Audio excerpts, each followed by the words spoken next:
Welcome back. Are we on? Yeah. All right, welcome back everyone. Please come and take a seat. Just give everyone a minute to come in and grab their seats so we can get started. It's been a bit of a jam-packed day. Just by way of an introduction, for those of you who haven't met me, my name's James Wiltshire. I'm the Executive Director of the DCM Institute, and I'll be your host for this breakout session on retirement living. We've got 3 panel sessions that we're going to be having this afternoon. And as everyone comes in and gets settled, we'll invite the speakers up onto the stage. The first session that we're going to be having in this breakout session on retirement living, we're looking at no vacant aged care beds, and we're building upon some of the conversations that we've been having across the morning, calling back to Chris's presentation and some of the others we've seen.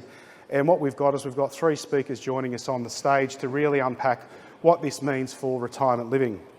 So I'm going to invite, as people start coming into the room, I'm going to invite Tammy Berghofer, who's a partner at Minter Ellison, to join me on stage. Brett Rice, the COO of Retirement Living for Bolton Clark, and Tamar Krebs, the founder and executive director of Group Homes Australia. So please take a seat as everyone else takes a seat. And really what we wanted to look at now in the next sort of 25 minutes to half an hour was just to have a conversation about the reality of what we've explored this morning for retirement living operators, managers, and our business models, specifically around the fact that we've spoken about, the average age of residents being 81 in retirement living, and we know there's research that suggests 3 out of every 10 people over the age of 80 has some form of dementia. So we're dealing with an ageing resident population living in our communities across the country, and it's something that provides, challenging situations for the teams on the ground. But it also gives us something that we need to be considering at a strategic level as well about how we cater to our existing customer, being residents in our villages today, while also appealing to the residents of tomorrow. And in saying that, I thought what I'd do, I'll start with yourself, Brett, in your role COO with Bolton Clark. You've got almost 40 communities across the country, and I'm willing to say that you're experiencing some of these challenges on a day-to-day basis already. Ageing resident population, the challenges that presents to your teams on the ground and your management teams with just navigating what that means operationally for dealing with an ageing resident cohort. So maybe if you can talk to a bit about that for the audience on how you're approaching it at Bolton Clark.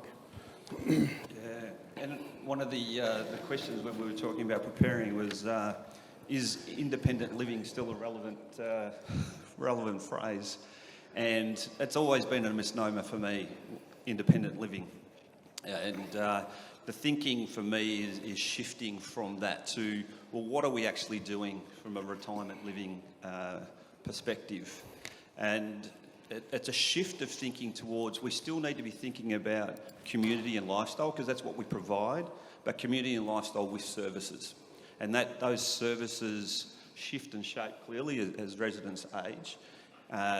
And we need starting to understand also then, well, what are the actual needs? What are the needs? And something that hasn't really come up today yet in the sessions, as good as the sessions are, but actually starting to actually understand what the needs of our customer and our residents are. So the things that Bolton Clark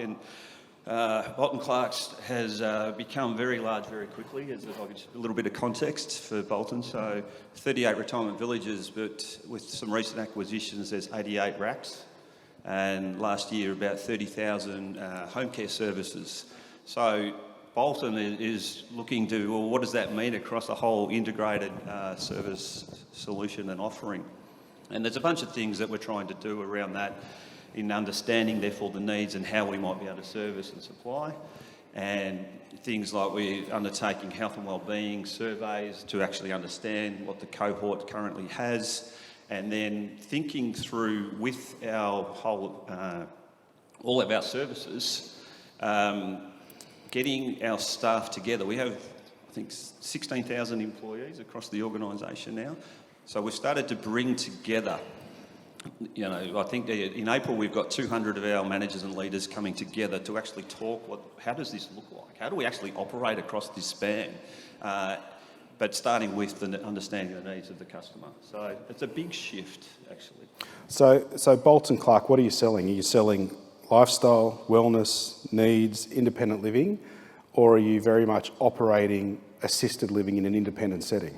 All of the above. All of it. And that's the thing. How do we how do we find the balance and hone in on the actual offering? So that's where I started with reshaping it, that it is still about community and lifestyle with services, but having to understand what those services can and should be. So do we have it all together? No. Are we scratching the surface? Yes.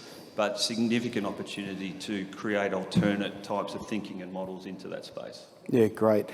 From a legal perspective, Tammy, obviously you've seen everything from sort of that broadacre, independent living, and now the rise of the care model. The level of integration varies obviously from operator to operator. When you're advising clients, what are some of the things you're encouraging them to have on their radar when you're creating a value proposition around providing care and support? Yeah, that's a great question, because often the model or the desired level of services has been discussed at a board and a C-suite level before we are engaged, and so there is a preconception about what the offering is. And it's not until you sort of do a bit of a deep dive from a legal perspective and start looking at, okay, what is care in your mind? If the board is sitting there talking about we're going to deliver care and we have a care model, and then you were to go and talk to the sales team and compare notes, if they're not on exactly the same page, then you've got a real problem with your messaging and your value proposition around care. And we can draft the contracts and talk about structure and what that looks like, and reflect the instructions from the in-house legal team or the board or the C-suite, but it's actually the sales team who are on the coalface marketing it, and that's where you need that consistent messaging, and that's the conversation we're having with our clients. So testing it, understanding, okay, what's the level of care? What is your accommodation? So splitting out the care services from the accommodation model. What are you offering your residents? So if I move in, or my mum moves in, and she's told that she's going to get care services for the rest of her life, irrespective of what her needs are, then I would want to understand that the built form is suitable for the delivery of that care. And then I would want to understand the flexibility and how she's moving if there's another model within the village, say a co-located residential aged care facility, a precinct, like the new definition in the New Age Care Act around delivering care in a retirement village setting, a care hub, whatever that might look like. I would want to understand what happens to her ingoing contribution, what happens if mum and dad are together and mum needs to go to one temporarily or permanently and come back, what happens if dad moves to aged care away from the village, where does that leave mum, how do I release mum's equity? So they're all the types of questions that we canvass with our clients when we're talking about delivering documentation that presents a care model within a village. You mentioned, how the contracts then work with the sales team. So, to be a bit controversial. So I'm the son, you tell me mum or dad has to move out of the village for care needs, and I come back to you and say, hang on, your salesperson said you can care for mum. Yeah. This isn't caring for mum, asking for mum to leave. You've got a duty of care of the operator to not just care for mum, but to fulfil what you promised me when you moved in. Is this not a conversation that we're heading towards as a sector level, as care starts to become a part of what our wider value proposition is? Yeah, absolutely. I think Mitra Ellison does a very large volume of conveyancing in the retirement living space nationally. And part of my day job is navigating with the families, the exiting residents in that process and the promises that were made. I think we have been in an independent living, model for quite a long time, and those residents are starting to exit. And we've muddied the waters a little bit in presenting care options to them and promising care without truly understanding it. And I'm speaking generically. There are operators that are very good at this, and there are others who are still trialling it, which is absolutely what we need. We need innovation. But I guess the challenge is understanding what was promised, and we're getting better now at talking about what the care is and giving honest messaging and examples to incoming residents about what you can and can't do. And that's a core change that I've noticed over the last couple of years, where that care conversation and the marketing materials, the brochures, the frequently asked questions, they're starting to come through the lawyers just to challenge and test it from a different perspective, and with our dispute resolution hat on to understand where it could go wrong. So the marketing is absolutely essential, that promise, to set the expectations of the incoming residents. And if you're in independent living and that's your model, then absolutely, it's horses for courses in this sector. We need options. We can't do what we've done with aged care and pigeonhole people into a particular type of accommodation model or service delivery. So there is a place for independent living, there is a place for assisted care, there is a place for transition continuum of care into more higher level palliative and dementia care. Everyone just needs to understand where they sit in that continuum and have a model that reflects that, and have a sales team who are having honest and open conversations with incoming residents and their families. That sounds really good when the lawyer says it, but Brett, in real life, got a resident living in village, might not be able to guarantee the quality of life anymore. Village manager says, Brett, boss, we need to have a chat with son, daughter, whatever. And son, daughter says, Brett, you're Bolton Clark. You have care. Just care for mum in the village. How do you navigate that when you've got village managers saying we've got a concern? We're not able to guarantee the quality of life for the resident anymore in an independent living environment. But then the family's saying, but you do home care, Brett. Deliver home care. Wouldn't it be that easy? That's why I asked the question. It's exactly the question we're trying to solve now. And that's why today's sessions and conversation is on point. It's absolutely on point. So the way we're trying to navigate that is understanding the services that are available, because home care, it's based on package, but also with CHSP, what service you provide in that location. You just can't tap into it in every instance. So that's an issue. One of the things we're trying to do is actually create what we're calling, for want of a bit of a term, a navigator role within Bolton Clark, that are sitting between the three service lines and trying to work with village managers and residents to how they can navigate the system as well. Because the answer, if we're honest, the bed or the care might not come from Bolton Clark. And we need to be thinking like that and not just trying to keep whole. We need to be acting in the best interests of the resident. Now, I want to introduce everyone to Tamar, and I'm going to ask you to talk a little bit about your Group Home Australia model for Australian seniors, specifically seniors with dementia.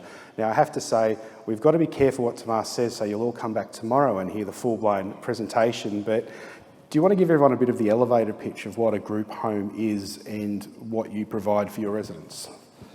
So I might start with why. I've been in the industry for 27 years. Primarily grew up in residential aged care and memory care units, special care units, however you call it, they're locked up. And I really struggled with the human warehouse approach. And some of them are beautiful, don't get me wrong. But the idea of locking people up away from communities and societies didn't make sense. So in 2012, we developed Group Homes Australia, which is small homes in your local community with 6 to 10 people. The architecture of the building is a home. You would drive by it and never know that it is a group home. And the architecture of the workforce, we don't define them as carers or support workers, because if you ask anyone living with dementia, they don't need support, they need to live life. And so it's not just about the building of a household model or a home-like environment. It's about looking at the workforce, it's looking at the property, it's looking at how do we redefine and reimagine how people live well with dementia in the community. So you're not selling independent living though, are you? I'm selling life with Yes. dementia. I did forget to mention, we have 21 homes in New South Wales at the moment.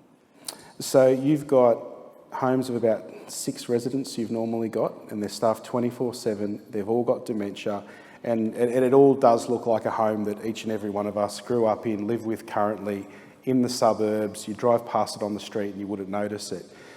You're hearing some of the conversations that we've just sort of had in setting the tone around ageing resident group.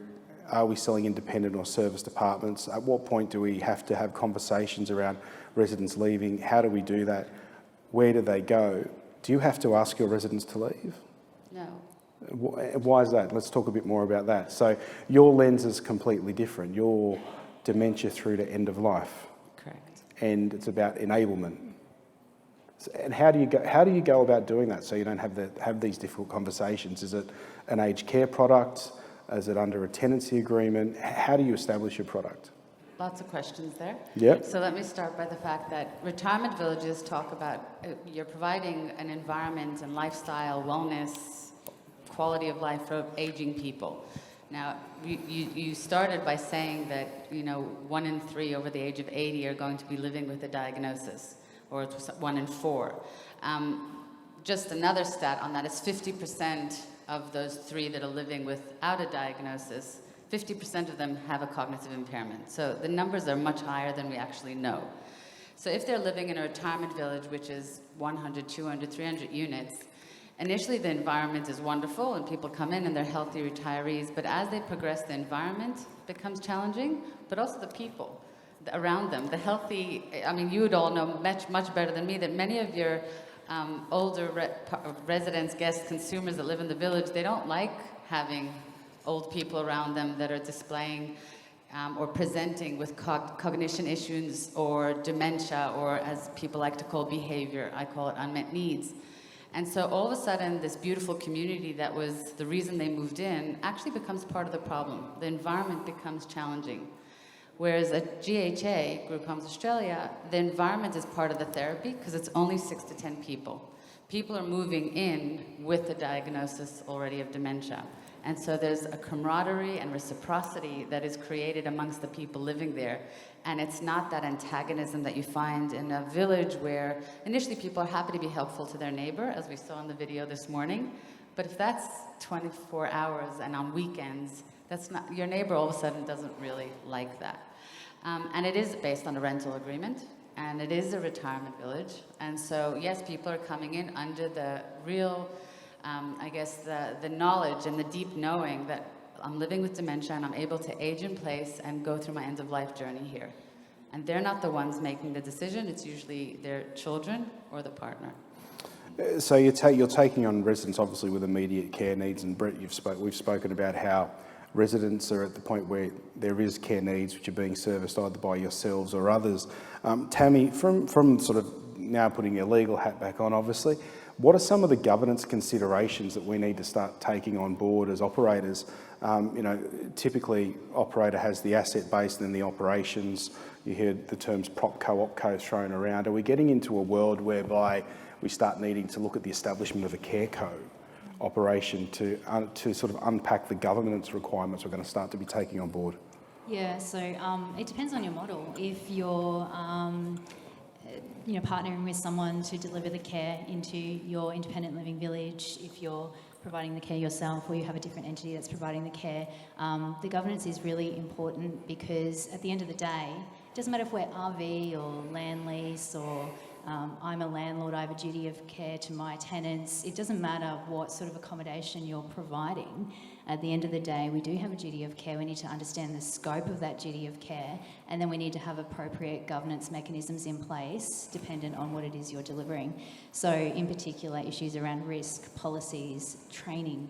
I work closely with James on training village managers. So issues like vicarious trauma training. If you have someone in your village that passes away and the village manager finds that person, then again, that's a level of, consequence from the current situation we're in, which is that people will age in place.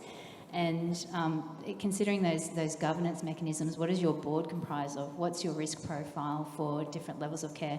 Are you approaching organisations like Tamar's, where they offer another alternative to you having people ageing in place in your village when you don't have the built form or the structure to accommodate that? So, governance is a really, that's an hour in itself, James. But, and I guess I'm preaching to the choir because you're all in it. You see it day to day what the risks are. It's making sure you've got the appropriate policies and procedures in place and everyone's on the same page for what it is you're offering to older Australians as part of your value proposition. And Tamar, how have you gone with, obviously you've heard a lot spoken about risk and duty of care, and they're big phrases and words that carry, associated responsibilities. How do you manage that in a home environment for your residents? Great question. So we start with the neighborhood. So when developing something like this, you come across a lot of NIMBYs, so not in my backyard, because people have this perception of... We don't have those in Sydney. Oh, we have many. But there's a better term, and the term cave. Citizens adverse to virtually everything. And so you have to educate, first of all, the community around your caves, because people with dementia are living, 70% of them are living in the community at the moment. And so there's great opportunity with introducing an innovative model and the risk associated with it to actually educate and change and reframe people's perception. So that's from a community perspective. And the community becomes part of the solution, and if you don't educate them, they're part of the problem. When it comes to training, it's about having a very clear, in our world, it's one, training our teams, not just to be carers, because that's not interesting. You know, shower, toileting, feeding is very boring. Important, but not interesting. What's important is to train them and how do they get residents to engage in life. So it's cooking, baking, gardening, shopping, rostering, which is not normal, and you mitigate the risk. You're also engaging with the family and their risk appetite. Because we're talking about human rights and choice and dignity of risk, and we're talking about how do we get people to make those choices. It's about engaging with the families and to see their risk appetite. You know, and I was talking to one of our residents' families the other day, and he goes out for a 10-kilometer run every single day. Now, if you locked him up, he would have those behaviors you talk about, and his family want him to run. Is there a risk that he might run away? Okay, so he has trackers, and we have waivers, and we have lots of things to mitigate risk, but we don't do things and not do things because we're scared of the risk. We have to lean into it, address the elephant in the room, have the difficult conversations, and there lies the opportunity. Yeah, great. And Brett, hearing all this from looking at the portfolio lens that you've got around the different various models, obviously something Tamar's doing is quite different to independent living, where we've got a care offering already. What sort of opportunities does this conversation, create in your world with Bolton Clark as you sort of look at, we said 38 communities at the start? How do you set yourself up and position yourself to the future so that you're catering to the next resident while also caring for the current? I think it's obviously in the built form going forward, but in the existing communities, what can we do with either ILUs that are difficult to sell? Do we just, in a village, look to convert those into care suites or something? Similar with ILAs, often in our apartment buildings, there's always a couple that are difficult to sell. Do we start to reshape our thinking about use of that? So there's a lot of things that we're trying to explore, but it really is all about what is the alternate care model into villages, and that's what's coming out loud and clear today, and that's front and centre of our conversation at Bolton Clark at the moment. And just coming back to where Chris was talking about at the start of the day, where it's going to be harder and harder to access an aged care bed, even if you've got them in your portfolio. It's going to become increasingly harder to access a hospital bed. Is the future not just looking at medium to high care in retirement villages, but also palliating residents to end of life in a retirement setting? I think so, and being open to that. I think you used the term ageing in place, and that's very much, we need to be able to accommodate and allow for that. So what does that require? That's a pretty significant shift in being able to do that. So we've certainly had those conversations at Bolton around, well, what does that mean for us? And how do we get the staffing and the right level of support to enable it? But being open to it, I think that's the first part. Advice for clients when we're sort of talking now, we're going from care to sort of real end-of-life solutions in a retirement village, but the numbers were daunting. It suggests it's it's not just on our doorstep, it's in our house. So what would you be advising clients to be considering in these situations? Well, the obvious thing is built form and workforce and what your model is as far as delivery of care. So looking at that now and figuring out where do we want to be. Are we engaging with another organisation to come in, deliver those services? What does that look like for the resident as far as the value proposition, the service charges? Yeah. It's a reality that we're all facing. And I was a point that Brett made just around being able to play with the built form and work towards what the future retiree, the future resident wants. I get quite frustrated, and I found Simon was inspiring on this front when he was speaking this morning around we're locked into this accommodation. Like, I'm sitting here listening to Tamar's model, and we had a conversation about this the other day, and my lawyer brain just keeps going, okay, are you a residential tenant under the Residential Tenancies Act? Are you a retirement village resident under the Retirement Villages Act? We are locked into this accommodation model that's being given to us by government in all different states and with all different consumer protection, but we're not sitting back, and we're not able right now, with the regulatory environment that we have, to sit back and say, well, what is the best option to allow flexibility for people to move and to people to palliate in suitable premises within their retirement village community, which is where they want to be. It's probably near their partner or their family. We can't do that at the moment. We're having to give them a good old residential tenancy agreement in Queensland, which is not familiar, it's not fit for purpose, but it's the type of accommodation document that you need to use to do that. Same with respite. Like, respite is an amazing opportunity to bring someone in to a village, experience village life, if it's a short-term respite stay, but we're locked into giving them a residential tenancy agreement. So none of the actual accommodation legislation and regulatory environment really accommodates this flexibility and the ability to deliver a fit-for-purpose accommodation offering within a retirement village setting. And yet, Tamar, you would suggest it's very much possible. It is. It is, and you just have to think a little bit differently. And instead of going, I mean, you asked me in the break, what did lawyers say to me at the beginning if we could do it? And it was no, you can't do that. And so the question became, I'm going to do this. What do we need to have in place to make sure we comply, that we're mitigating risk, that we're having the conversations, and it is possible. You just have to work a little bit harder, because it's not that jar, fit into a box, comfortable, sits comfortably in one. It's not this or that. It's very grey, but it's compliant. Great. Now, I'm conscious we're running a little bit over time here, but we're doing that all day. I was just wondering, is there any questions from anyone out there, from any of our speakers, on what they've gone through this afternoon with us? It's very weird. You've got to look out the whole room and everyone's taking notes, which is great. So I might just thank Tammy, Brett and Tamar for their time this afternoon, because I know that we're running a bit behind, but they will be around for the rest of the day to come and have a chat. And Tamar's going to do a bit more of a deep dive into her group home model tomorrow morning, I think it is, and we might be able to push you a little more for some of the details that people have in the back of their own around finances and legal structures and all of those sorts of things. So please join me in thanking Tamar, Brett and Tammy for joining me this afternoon.